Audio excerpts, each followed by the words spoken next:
Armenian National Constitution. A regulation of the Armenian Nation was 1863 Ottoman Empire approved form of the Code of Regulations, composed of 150 articles drafted by the Armenian intelligentsia, which define the powers of Patriarch and newly formed Armenian National Assembly.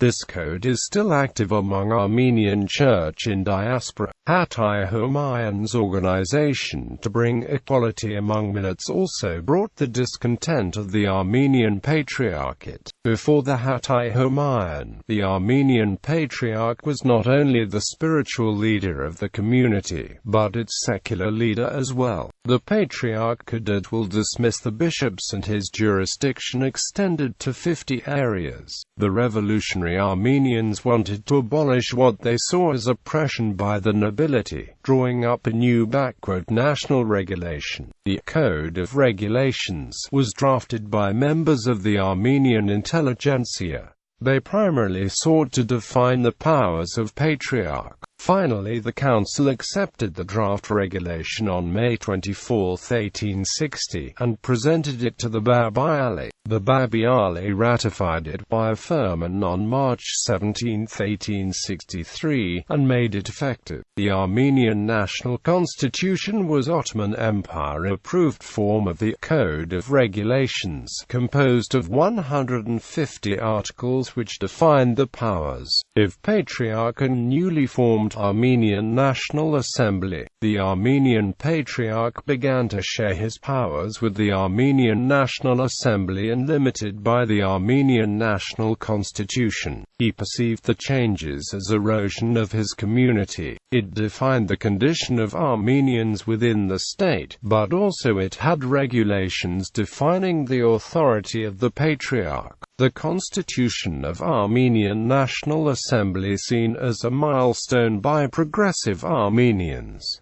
It attempted to define Armenia as a modern nation. The reforms which resulted in the Armenian National Assembly came about as individual Armenians and pressure group complained frequently for assistance against injustices perpetuated by the Kurds and corrupt officialdom. At the beginning the relations were positive, but in the 1860s, the Ottomans, having crushed Kurdish resistance, no longer needed Armenian support, and the empire became less responsive to Armenian claims.